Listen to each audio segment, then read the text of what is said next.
முதல் வாசகம். திருத்தூதர் பணிகள் நூலிலிருந்து வாசகம்.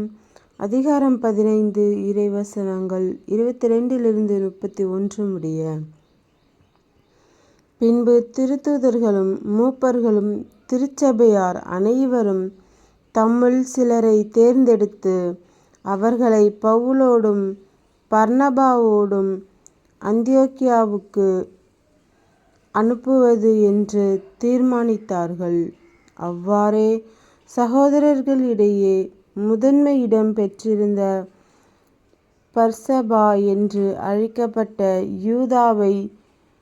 யூதாவையும் சீலாவையும் அவர்கள் தேர்ந்தெடுத்தார்கள். பின்பு ஒரு கடிதத்தை எழுதி அவர்கள் கையில் கொடுத்து அனுப்பினார்கள். அக்கடிதத்தில், திருத்தூதர்களும் மூப்பர்களும் ஆகிய சகோதரர்கள், நாங்கள் அந்தியோக்கியா, சிரியா, சிலிசியா ஆகிய இடங்களிலுள்ள பிறவினத்து சகோதர சகோதரிகளுக்கு வாழ்த்து கூறுகின்றோம். எங்களுள் சிலர் அங்கு வந்து தங்களுடைய பேச்சால் உங்களது மனதை குழப்பி உங்களை கலக்கமுறச் செய்தனர் என்று கேள்விப்பட்டோம். இவர்களுக்கு நாங்கள் எந்த கட்டளையும் கொடுக்கவில்லை. எனவே நாங்கள் ஒருமனதுடன் கூடி வந்து சிலரை தேர்ந்தெடுத்து எம் அன்புக்குரிய பர்னபா, பவுல் ஆகியோரோடு உங்களிடம் அனுப்புவதென்று தீர்மானித்தோம். இவர்கள் இருவரும் நம் ஆண்டவர் இயேசு கிறிஸ்துவுக்காக தங்கள் உயிரையும் கொடுக்க துணிந்தவர்கள்.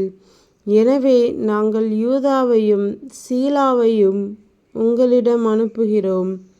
அவர்கள் நாங்கள் எழுதுகிற இவற்றை தங்கள் வாய்மொழி மூலம் உங்களுக்கு அறிவிப்பார்கள். இன்றியமையாதவற்றைத் தவிர வேறு எந்த சுமையையும் உங்கள் மேல் சுமத்தக்கூடாது என்று தூய ஆவியாரும் நாங்களும் தீர்மானித்தோம். சிலைகளுக்கு படைக்கப்பட்டவை, இரத்தம், கழுத்து நெரிக்கப்பட்டுச் செத்தவை ஆகியவற்றையும் பரத்தைமையையும் நீங்கள் தவிர்த்து உங்களை காத்துக்கொள்வது நல்லது. வாழ்த்துகள் என்று எழுதியிருந்தார்கள். யூதாவும் சீலாவும் விடைபெற்று கொண்டு அந்தியோக்கியா வந்தனர். அங்கு மக்களைக் கூட்டி கடிதத்தை கொடுத்தனர். அதை வாசித்ததும் மக்கள் ஊக்கமடைந்து மகிழ்ச்சியுற்றார்கள். ஆண்டவரின் அருள்வாக்கு.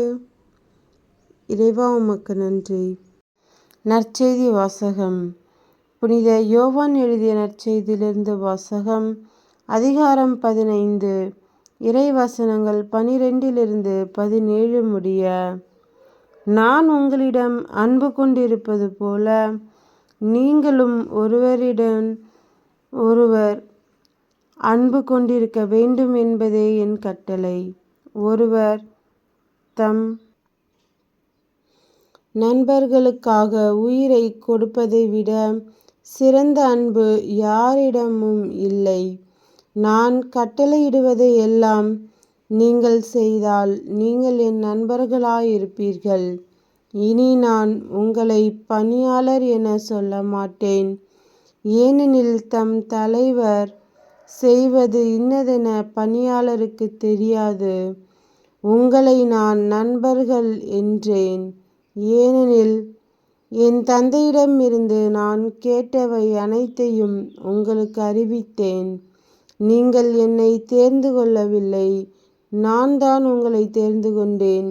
நீங்கள் சென்று கனி தரவும் நீங்கள் தரும் கனி நிலைத்திருக்கவும் உங்களை ஏற்படுத்தினேன். ஆகவே நீங்கள் என் பெயரால் தந்தையிடம் கேட்பதையெல்லாம் அவர் உங்களுக்கு கொடுப்பார். நீங்கள் ஒருவரிடம் ஒருவர் அன்பு கொள்ள வேண்டும் என்பதே என் கட்டளை. கிறிஸ்துவின் நற்செய்தி. கிறிஸ்துவே உமக்கு புகழ்.